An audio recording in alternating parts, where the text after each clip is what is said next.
Okay, let's start the video. I'm glad to be back doing the Mega Man for tonight's draw, and some of you who got the Mega Man breakdown, you know which numbers I'm aiming for. The whole breakdown consists of non-playable, playable, red numbers, first invincible, second invincible numbers, top 5 Mega Ball pick, and I'll be using the random generator to form winning combinations using my IDCQ system. And also, the law of elimination, aka LOE. So, using the right law of elimination, you're gonna be getting close to that jackpot. And nobody won yet, so the jackpot is $192 to $193 million.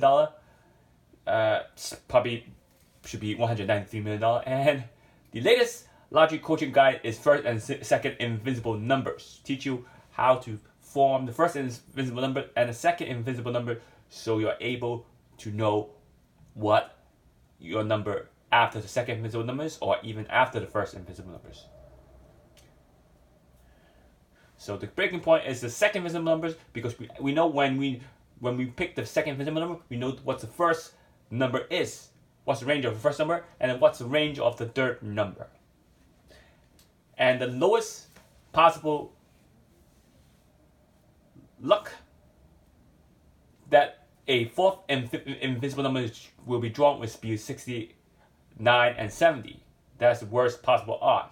So that means the third invincible number can go up to 68 if 69 and 70 get drawn, and that will give you a odd wall combination to form the jackpot instead of low combination to form the jackpot. That will increase your chance of hitting that jackpot. And let's get started. Subscribe, donate, share, and like my video. You can donate through Google Wallet or PayPal, and email me at hyper_linkster@yahoo.com for any game prediction or requests. Remember, nothing is guaranteed. Please do use the closed captioning button. And I also do the live coaching. You can email me for the live coaching. I will be sure to teach you that.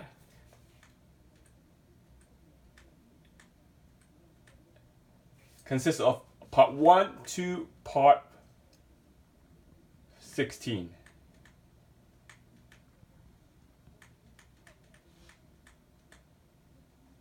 And also, I'm working on 17. 16 will be invincible sums. And 17 is not yet created. And part 16 might be changed a little bit. It might change a little bit, but probably not going to change it. The random generator for both games, you can email me for that also. Now, this is the 193 Mega Man IDCQ system for tonight's draw and going into Friday's draw. Depends on how well this IDCQ number comes. Let's say it comes 5 number in the IDCQ system for tonight's draw. Probably will roll over the IDCQ system for Friday night's draw. It depends on how well this IDCQ system form the winning combination, and how well the lottery machine draws a number from this IDCQ system. Because you don't want to drop an IDCQ system that is hot. Maybe after you can use the IDCQ system for up to 2 draws to be recent as possible. You want to be as recent as possible. And you can copy this IDCQ system down for tonight's draw. And don't want to review too much. If you're in my list, you got all the information on tonight's Mega Man.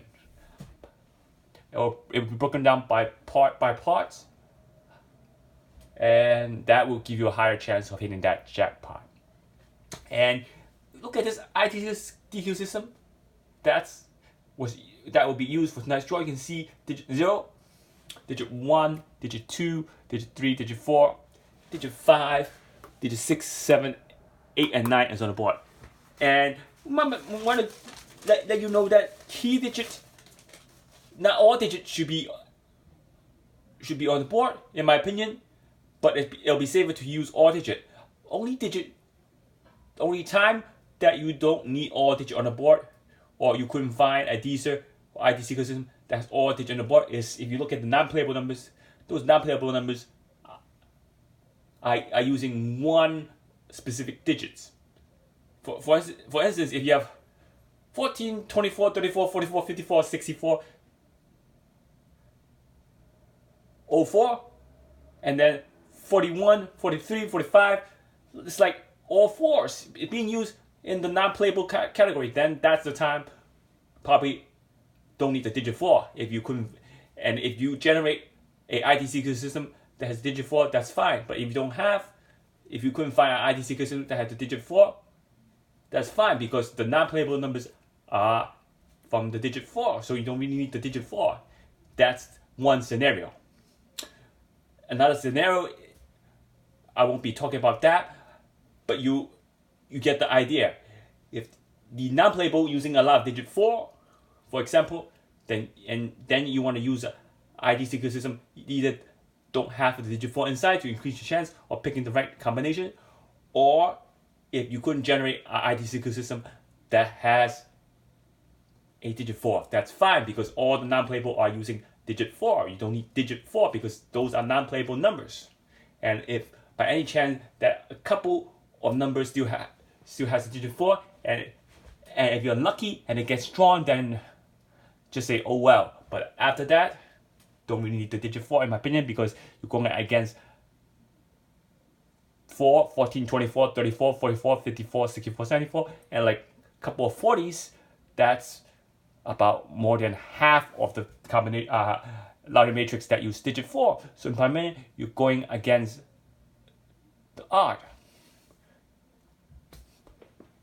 You want to go with the odd. Don't want to go against the odd, because if you don't need that much digit 4, because of non-playable numbers, then you don't need the digit 4.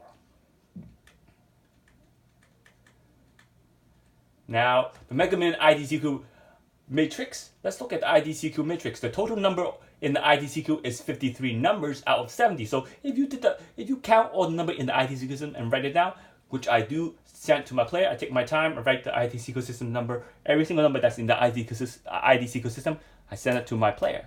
So whoever is on the list, they got all the number that's in the IDCQ system. And when you add them up, it's 53 numbers. So how many numbers are ruled out already for tonight's draw? 17 numbers. So 17 numbers should not be picked for tonight's IDCQ system. If you look back at the game, you know which 17 numbers is already not on the list. So I already ruled out 17, but there's still 53 numbers to generate for your combination. So that's still a high amount of combination to choose from, plus the 25 megaballs. That's game on. So you can bring down the matrix by using non-playable numbers. Like I said, non-playable numbers can drop the matrix. So wherever non-playable number is, it doesn't affect the 17 numbers that already not in the IDCQ system. But the non-playable numbers can bring the rest of the 53 numbers down even more. So you have a lower matrix to choose your numbers from. Non-playable numbers really have a low chance of coming out. Why? Because they're not going to get drawn. Why would you play a non-playable number that's not going to get drawn?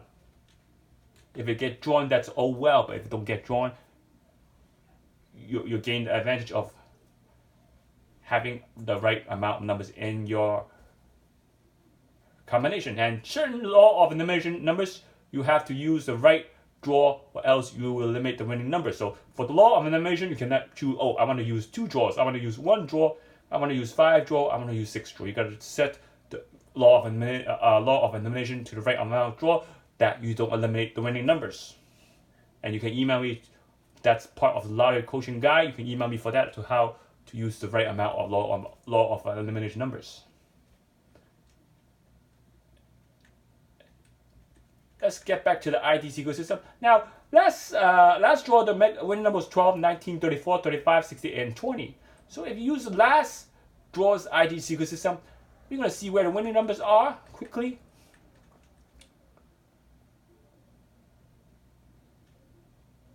I don't want to go back too fast. I'm going too fast. Let's go rewind. The first numbers are 19, because 12 is not in the IDCQ system. So let's get 19 up. Now the second is in quadrant 4, second ring